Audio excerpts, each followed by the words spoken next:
When I graduated from the University of Cape Town 12 years ago, South Africans could still get a working holiday visa from the UK. And I did what many people in my position at the time were doing.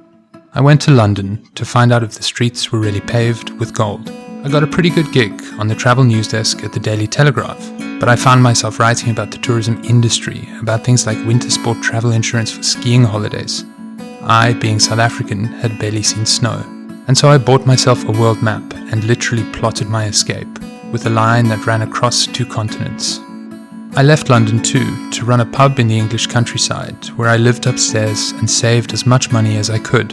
I fell in love with walking at the country pub, because it was free, but also because I could follow my feet to new places. I could get lost and then find out that getting lost was the best way to go somewhere new. And then I left on an overland journey from London to Shanghai that was supposed to take 6 months.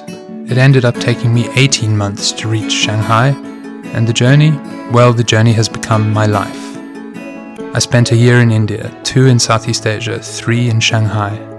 I saw some jaw-dropping sights that left me reeling, left me wondering about beauty and how our perception of it makes us human. But I also found that the magic of travel was in opening yourself up to other people.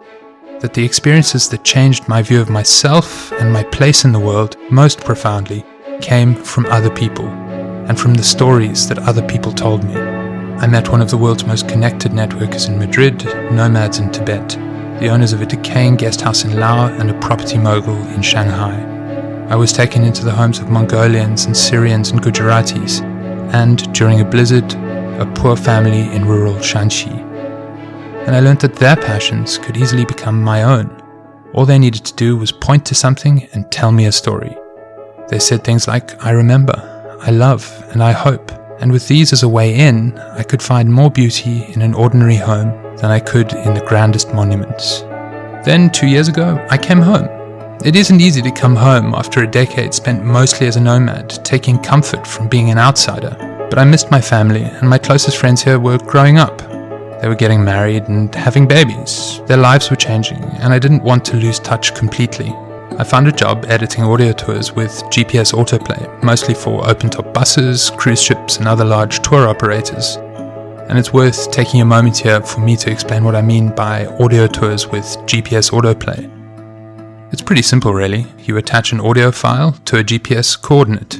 When somebody arrives in that precise location, and we're talking about an accuracy here of about 5 meters, the audio plays automatically because that person is right there.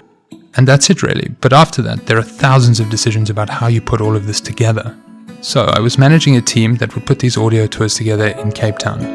And we would wind up telling the story of a place without having been there, using Google Earth and Wikipedia and, well, the internet.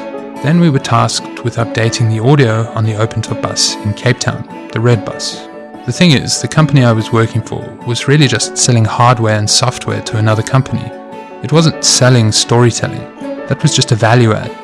The results were okay. They were polished and they didn't offend anybody. But they didn't reflect what is most interesting about Cape Town, that it has people with wildly different perspectives who can tell amazing, wildly different stories if you ask them to use phrases like I remember, I love, and I hope. All sorts of people have a GPS device that can play audio now. It's their smartphone. And so hardware wasn't the problem. Access to the storytelling tools was the problem. And so I decided to build them. And that is the start of the story of my company, VoiceMap. VoiceMap is a publishing platform for GPS audio tours, supported by a team of passionate editors. It has iOS and Android apps that let you explore with your phone in your pocket. Most importantly, it has a publishing tool that anybody can use. You can log on and get started right now if you like. Just go to voicemap.me/create.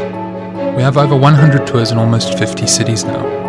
There's celebrated travel writer Rory McLean's take on Berlin, economist correspondent Alec Ash's nostalgia for the vanishing hutongs of old Beijing, Eric Allen's poetic reflections on the soul of LA, and much more by journalists, travel writers, filmmakers and artists from across the world. It's been a privilege working with all of them, but some of our most interesting tours are by people who are just passionate locals. By people who can look at a place and say, I remember, I love, and I hope. With these magical words, you can see a place through somebody else's eyes.